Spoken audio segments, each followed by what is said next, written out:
All right, hi everyone. Welcome to Mindgasms. So, I am Andrew, aka Evil Postmodern Sexual Mindgasms, for the purposes of this video, and I'm going to do another one on my series of the post-structuralist philosopher slash historian's book called History of Sexuality, Volume 1. And in this video, we're going to be talking about incest, family, culture, law, and identity. And I'm going to show a clip from the incestuous relationship between Jaime and Cersei Lannister in Game of Thrones here, and show a clip of some intellectuals discussing Foucault on identity specifically, and get into this relevant paragraph where Foucault gets into the history of incest and how it's changed culturally and in terms of law with the advent of the Enlightenment throughout the 1700s. All right, so, I went to the wrong clip there. Go to the Jaime and Cersei Lannister clip first, and then I'll go through part of Foucault's super long paragraph, and then I'll go through the second part of it after the second clip, and then finish it and comment on it. All right, here we go. It was our son, our baby boy.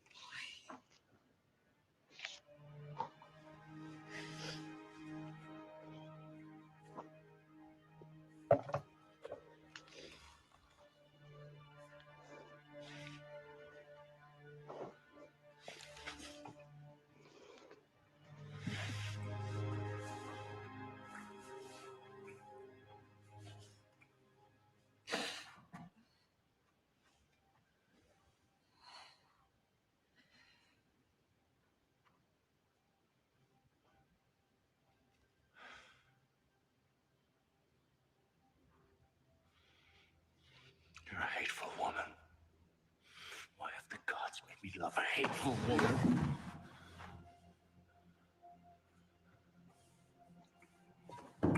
That's good. Jaime, no, babe, please. Game of Thrones is all about family values, right?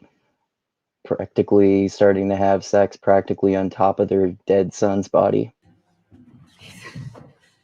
Stop it. Stop it. No. Stop it. Stop.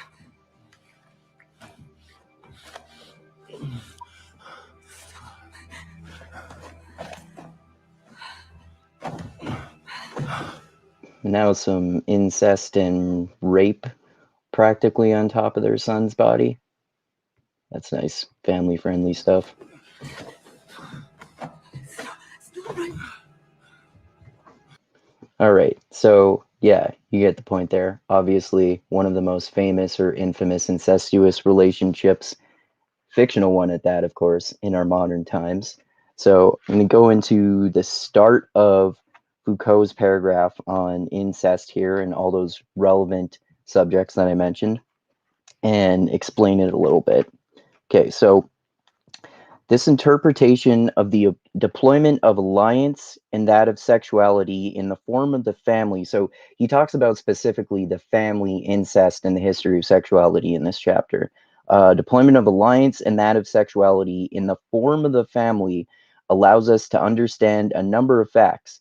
That since the 18th century, the family has become an obligatory locus of affects, feelings, love, that sexuality has its privileged point of development in the family. So that's where sexuality is developed. Your sexuality is developed with your family as you're growing up. That for this reason, sexuality is quote unquote incestuous from the start. So it means culturally incestuous in that you're developing your sexuality within the family unit.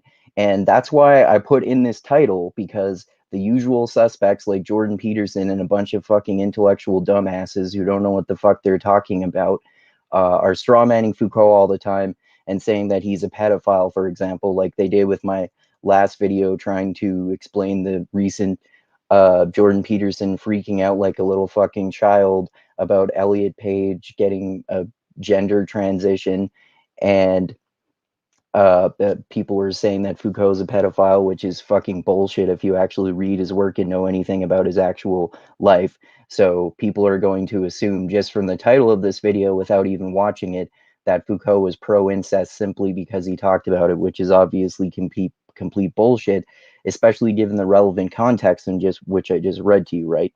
So for so sexuality is incestuous from the start because you are raised in your family and your sexuality forms while you are growing up with your family, particularly starting in the 1800s during the Enlightenment. It may be that in societies where the mechanisms of alliance predominate, prohibition of incest is a functionally indispensable rule. But in a society such as ours, where the family is the most active site of sexuality, and he means the development of your sexuality, like your primary and secondary characteristics, like puberty as a man or woman. He doesn't mean that families are having sex, obviously. Okay. uh, Most active site of sexuality, and where it is doubtless the exigencies of the latter which maintain and prolong its existence. Incest, for different reasons altogether and in a completely different way, occupies a central place. So he means cultural incest and the development of sexuality in the family. He was very provocative in his wording. That's why people get confused about what he means. Occupies a central place. It is constantly being solicited and refused.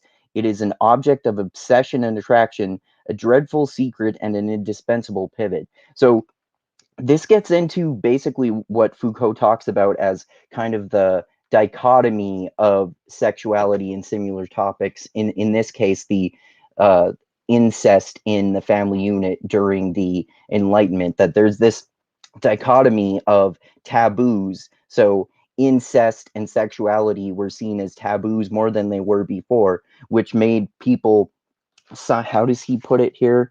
Uh, simultaneously obsessed and attracted.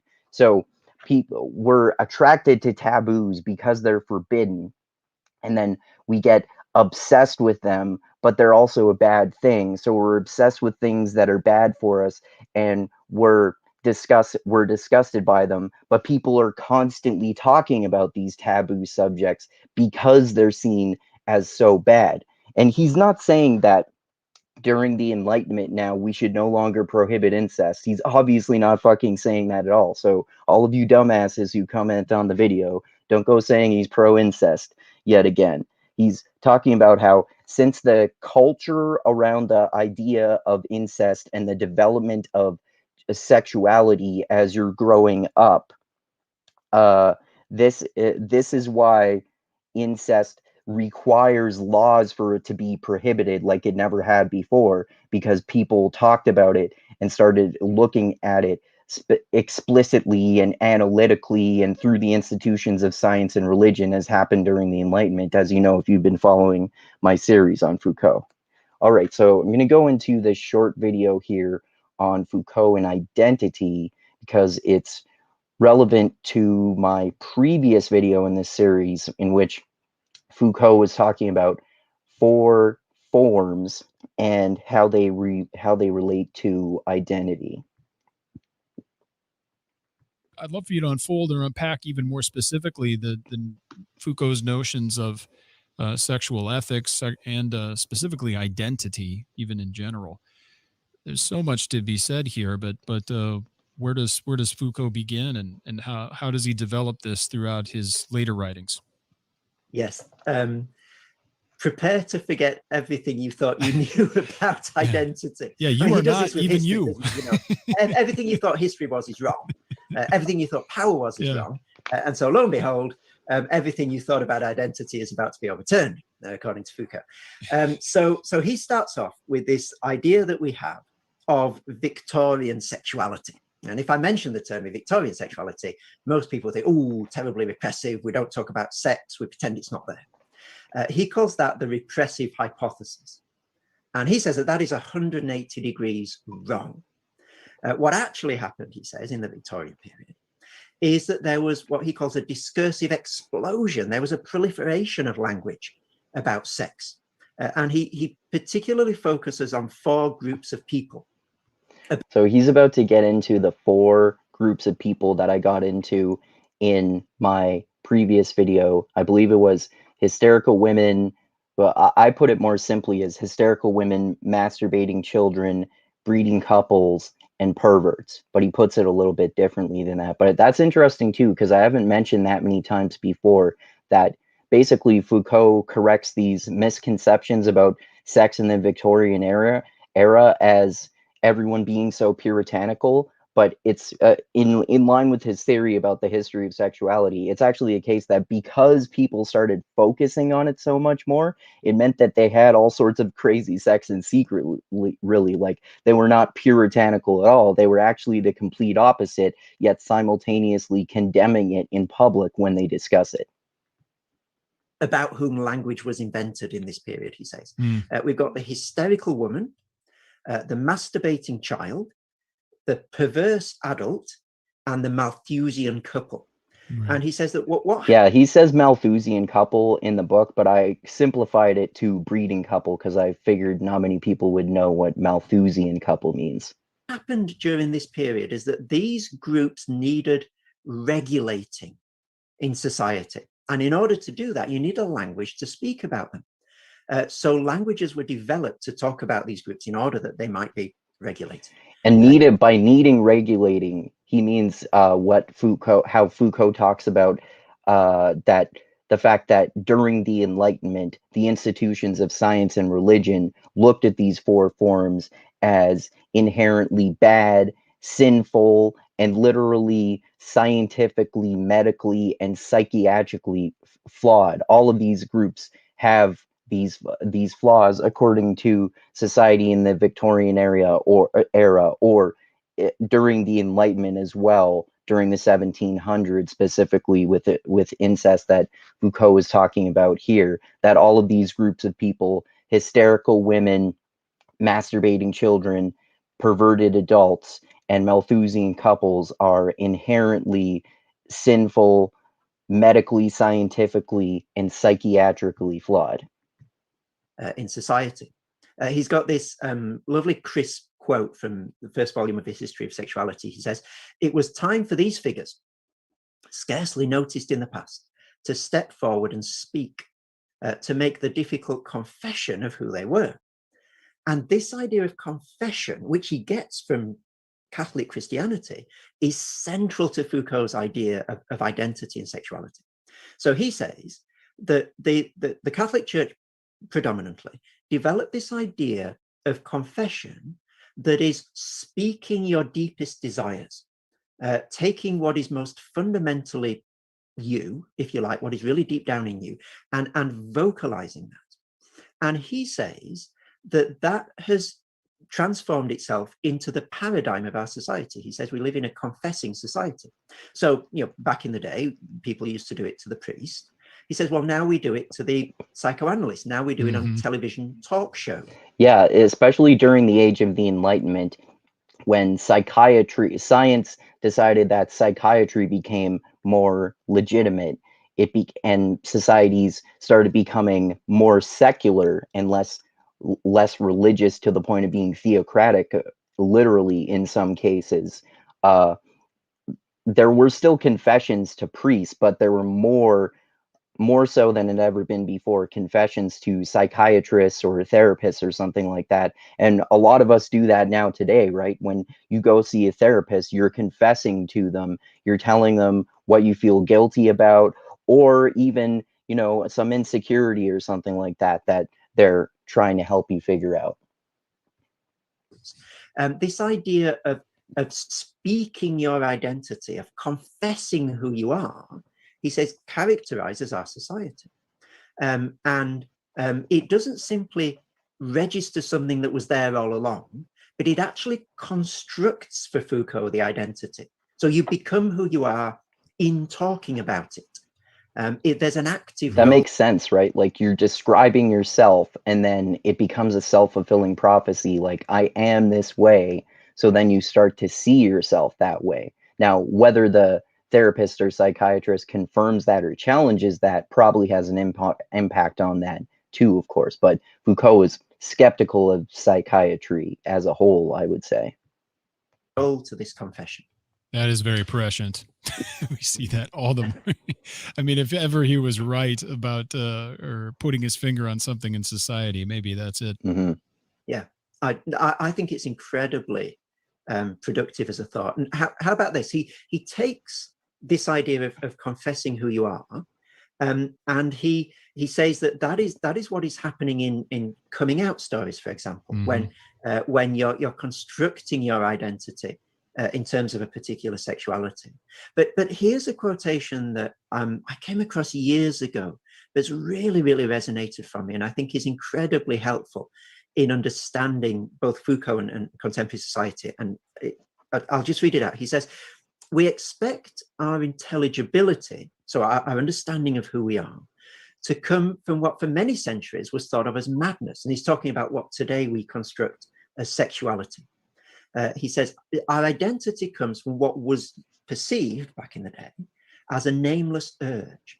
Hence," he says, "the importance we ascribe to it, the reverential fear with which we surround it, the care we take to know it." And this was the key sentence that really leapt off the page and slapped me between the eyes when I first read it. "Hence," he says, "the fact that over the centuries, it has become more important to us than our soul." So what he's saying is, we used to have this idea of the very deepest me, the inviolable me, is my soul. Right. And of course, we as a society don't really believe that anymore. We don't think we have a soul, broadly speaking. No. But that's left a bit of a gap. So what is the deepest me, the inviolable heart of me? And Foucault is arguing here that what stepped into that gap is what today we construct as our sexuality. That is taking the place that the soul used to take in our understanding of identity. That's interesting, right? And it makes sense.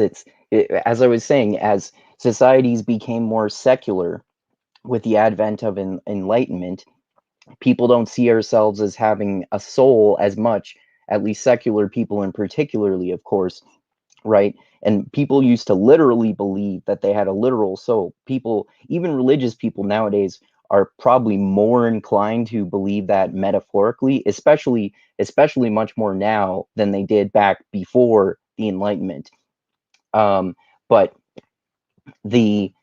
so it's like basically the Enlightenment, the way that culture changed throughout the history of Enlightenment led to us all having the typical quote unquote God-shaped hole in us where a soul used to be, and we filled that with our sexuality or our identity that we identify with our sexuality. So instead of our soul, we see our sexuality as ourselves, which is basically what Foucault is saying, which is really interesting. And I just think that's incredibly helpful because it helps to explain and it helps us to appreciate the huge emotional investment that there is in discourse around sexuality, and the way in which it generates very heated debate very quickly. And I think if we think of sexuality in terms of that is what people understand to be their soul, it becomes easier to see why the debate is so heated around it. Yeah, that's really interesting. All right, so yeah, I'm going to go back into the paragraph here where he's talking about incest and culture, and it gets more specifically into culture and the law here. Okay, so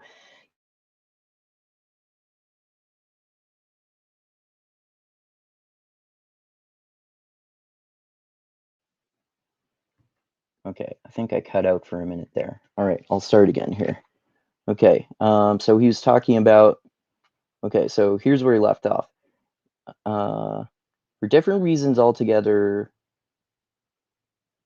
incest for different reasons altogether and in a completely different way occupies a central place. It is constantly being solicited and refused, that dichotomy I was talking about, right? It is an object of obsession and attraction, a dreadful secret and an indispensable pivot. Okay, so It is manifested as a thing that is strictly forbidden in the family, incest, insofar as the latter functions as a deployment of alliance. But it is also a thing that is continuously demanded in order for the family to be a hotbed of constant sexual excitement. So I think what he means there is that incest is strictly forbidden in the family unit, like it never had to be before the advent of the Enlightenment, in the way that culture changed throughout the history of the Enlightenment. Um, but it's also demanded because there has to be this constant tension between members of the family unit, because there was so much more of a focus on incest than there ever was before, because the institutions of science and religion decided to focus on incest so much and declare it as a sin, a scientific, medical, and psychiatric flaw. If for more than a century the West has displayed such a strong interest in the prohibition of incest, if more or less by common accord it has been seen as a social universal and one of the points through which every society is obliged to pass on the way to becoming a culture, perhaps this is because it was found to be a means of self-defense, not against an incestuous desire, but against the expansion and the implications of this deployment of sexuality which has been set up, but which, among its many benefits, had the disadvantage of ignoring the laws and juridical forms of alliance. Oh, okay, that's interesting. So there are pros and cons to the way that culture changed its focus about this, as he's saying. He's not necessarily condemning this change in the focus on it so much. He's just, again, he's being descriptive, not prescriptive. A lot of people don't fucking get that at all when they say that Foucault had this evil moral goal or some bullshit like that. And then he gets more into laws here. So he's talking about how because the culture changed throughout history so much, from before the Enlightenment to during the Enlightenment in the 1700s, and because the institutions of science and religion focus so much on incest as a sin, scientific, medical, and psychiatric flaw, it made society require more laws in order to prohibit incest, in the way that laws were not required to prohibit incest to anywhere near the same extent as before. Okay, so by asserting that all societies, without exception, and consequently our own, were subject to this rule of rules, one guaranteed that this deployment of sexuality, whose strange effects were beginning to be felt, among them the active intensification of the family space, would not be able to escape from the grand and ancient system of alliance. Thus the law would be secure, even in the new mechanics of power. For this is the paradox of a society which, from the 18th century to the present, has created so many technologies of power. He doesn't mean like literal technologies. He means technologies as in a concept. Like it could be just this cultural idea in society that can qualify as a technology of power, to kind of like the different ways that culture has seen the idea of incest throughout history, as I was talking about there. Um, the effects and the proliferations of those technologies and attempts to has created so many technologies of power that are foreign to the concept of law. It fears the effects and proliferations of those technologies and attempts to recode them in forms of law. If one considers the threshold of all culture to be prohibited incest, then sexuality has been, from the dawn of time, under the sway of law and right.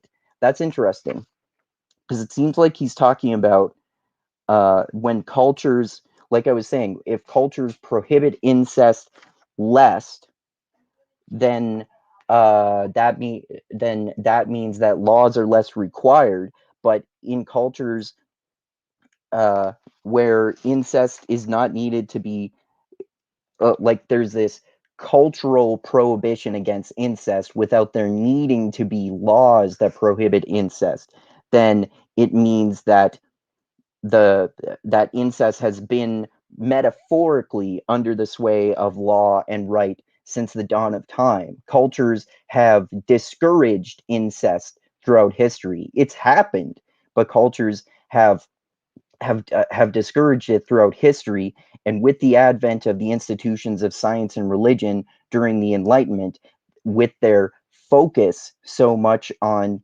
demonizing incest, that made there require to be laws of the state to prohibit them.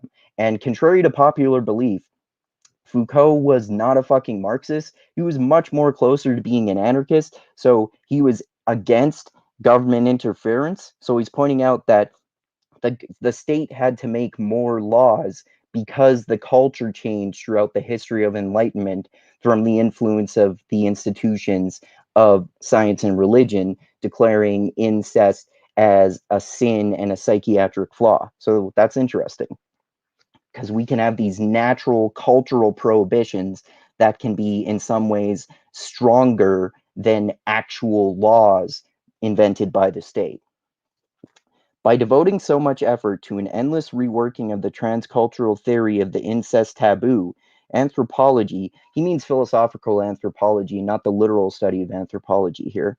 Anthropology has proved worthy of the whole modern deployment of sexuality and the theoretical discourses it generates. All right, so yeah, I thought that was an interesting little bit of Foucault to get into there, his thoughts on incest and how the cultural attitude toward it has changed throughout history from before the Enlightenment to the 1700s through the influence and increased power of the institutions of science and religion, declaring incest as a sin and a psychiatric flaw. So I hope you like that, and the inclusion of Cersei and Jaime starting to get it on practically on top of their son's dead body in Game of Thrones, and that explanation of those four groups and how sexuality forms identity and how our sexuality has taken the place of their soul in the modern era, and relating back to those four groups of people I talked about and how they've been demonized in my previous video, the figures of the hysterical woman, masturbating child, perverted adult, and Malthusian or breeding couple. All right, so hope you enjoyed that. Look forward to my next Foucault video. Next one will probably be another clip from our podcast. Not sure which one that'll be yet. And I'll continue more book series and talk about news and fun stuff. And then this weekend, probably Dusty and I will be finally talking about that book called Norse Mythology by Neil Gaiman, which is obviously about Norse mythology. So look forward to that as well. And thanks everyone again for watching. Click that like button, click that subscribe button, click that bell to be notified when I come out with new videos. Share this everywhere. Check out my Patreon page. The link is in the description of the video as always. And if you contribute $10 a month, you can help me. You can vote on future topics, books, and movies that I will discuss by myself and with others. And like I always say, always remember this. I love you all. And the funk cures all. And groove is in the heart. And read Foucault's History of Sexuality and learn about his work instead of believing bullshit strawmans from people like Jordan Peterson. He has some really interesting theories. And even if you disagree with them, it's good to get good, sophisticated arguments of people that you disagree with. All right. So thanks again, everyone. Foucault was awesome. He was not evil. He was against incest and against pedophilia. Don't listen to dumbasses. And thanks again, and adios until next time.